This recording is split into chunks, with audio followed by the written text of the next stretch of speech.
Assalamualaikum warahmatullahi wabarakatuh. Syukur alhamdulillah senantiasa kita panjatkan kehadirat Allah Subhanahu wa taala yang telah melimpahkan rahmat, taufik dan hidayahnya kepada kita sekalian. Sehingga pada pagi hari ini kita masih diberikan kesempatan untuk menuntut ilmu. Ini patut kita syukuri. Anak-anak semuanya, hari ini kita akan belajar tentang akhlak terpuji dan beradab secara Islami. Untuk itu, saya persilakan pada anak-anak dibuka kitabnya halaman 64. Ya. Kalau sudah, mari kita pelajari bersama-sama. Apa itu akhlak terpuji? Akhlak terpuji artinya akhlak yang baik, akhlak yang harus dikerjakan. Perlu diketahui anak-anak, akhlak itu ada dua.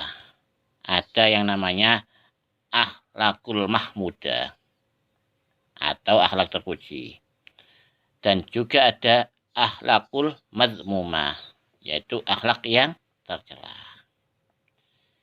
Hari ini yang kita pelajari yaitu tentang akhlakul mahmudah atau akhlak terpuji, yang artinya akhlak yang baik. Nah, anak semuanya, sebagaimana kita ketahui bahwa Nabi kita, yaitu siapa? Nabi yang terakhir, yaitu Nabi Muhammad. Nabi Muhammad diutus oleh Allah di muka bumi ini. Tugasnya apa? Tugasnya Nabi Muhammad diutus ke muka bumi ini yaitu untuk menyempurnakan akhlak yang mulia. Ya. Supaya akhlak manusia itu baik. Ya. Sebagaimana sabda Nabi, akmalul mu'minina imanan ahsanuhum khuluqan. Apa artinya? Artinya yaitu orang mukmin yang paling sempurna imannya adalah mereka yang paling baik akhlaknya. Jadi, dari hadis ini dapat kita simpulkan bahwa orang yang akhlaknya baik yaitu bisa disebut sebagai mukmin yang paling sempurna. Saya ulangi ya, orang yang paling baik akhlaknya itu disebut sebagai orang yang mukmin yang paling sempurna imannya. Nah, anak-anak semuanya, apa saja Pak contoh akhlak terpuji? Banyak anak-anak ya, diantaranya jujur, rajin, percaya diri, ya, dan lain sebagainya. Untuk hari ini, akhlak terpuji yang dipelajari yaitu jujur, rajin, serta apa? Percaya diri. Ya, saya ulangi. Hari ini kita akan belajar akhlak yang terpuji, yaitu jujur, rajin, dan percaya diri. Baik, kita mulai dari jujur. Apa itu jujur? Jujur yaitu berbuat dan berkata sesuai dengan kenyataan, tidak ditambah dan juga tidak dikurangi. Itu adalah arti dari jujur. Saya kasih contoh.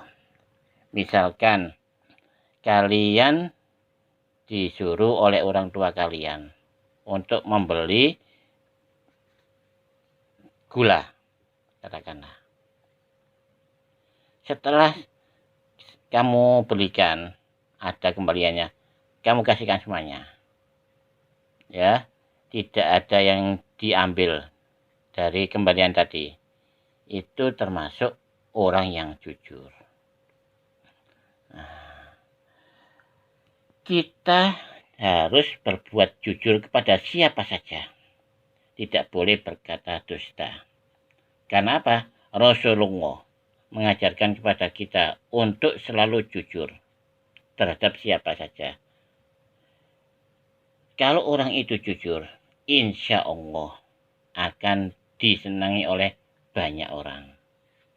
Contohnya Nabi Muhammad sendiri selalu berkata jujur, sampai-sampai dikenal dengan sebutan Al-Amin. Apa itu Al-Amin? Yang dapat dipercaya. Itu artinya Al-Amin. Jadi Nabi Muhammad mendapat gelar Al-Amin, yaitu orang yang dapat dipercaya berkat kejujurannya. Ya, sudah terkenal itu dulu. Sebelum Nabi Muhammad diangkat menjadi nabi dan rasul, Nabi Muhammad sudah terkenal kejujurannya dan sangat disenangi baik oleh keluarganya sendiri maupun orang lain. Itu akibat kalau orang itu jujur. Ya, sebaliknya lawan daripada jujur yaitu bohong atau dusta. Kalau orang itu dusta, tidak ada orang yang mau berteman. Semua akan menjauh. Ya, itu adalah kedzib atau dusta atau bohong, akan dijauhi orang. Nah, apa sih Pak manfaatnya jujur? Manfaatnya jujur yaitu insya Allah kalau orang itu sering berkata jujur, dijamin oleh Allah masuk surga. Nah, kenapa? Orang yang berkata jujur itu menunjukkan kepada kebaikan. Sedangkan kebaikan itu menunjukkan jalan ke surga. Dari pengertian ini dapat diambil kesimpulan bahwa orang yang jujur insya Allah pasti masuk surga.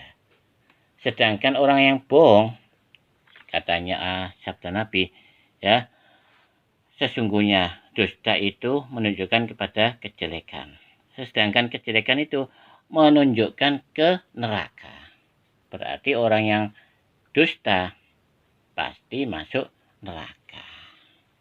Nah, anak-anak semuanya, setelah kita tahu apa itu jujur, yang kedua yaitu rajin. Rajin artinya apa? Sungguh-sungguh di dalam bekerja maupun belajar. Misalkan kalian ya sebagai seorang pelajar sungguh-sungguh. Nah, orang yang bersungguh-sungguh, orang yang rajin, di dalam pepatah disebutkan manjada wajada. Barang siapa yang bersungguh-sungguh, maka ia akan berhasil. Ya, misalkan ada anak itu rajin belajar, insya Allah jadi orang yang sukses. Karena dalam pepatah bahasa Indonesia terkenal, rajin pangkal pandai, malas pangkal bodoh. Itu adalah rajin. Jadi kalau anak itu rajin pasti pandai. Sedangkan bodoh itu Pak, kenapa? Karena disebabkan malas. Yang terakhir yaitu percaya diri. Maksudnya apa? Percaya bahwa dirinya itu punya kelebihan, punya kemampuan. Kalau orang itu percaya diri, insya Allah juga akan mengalami kesuksesan.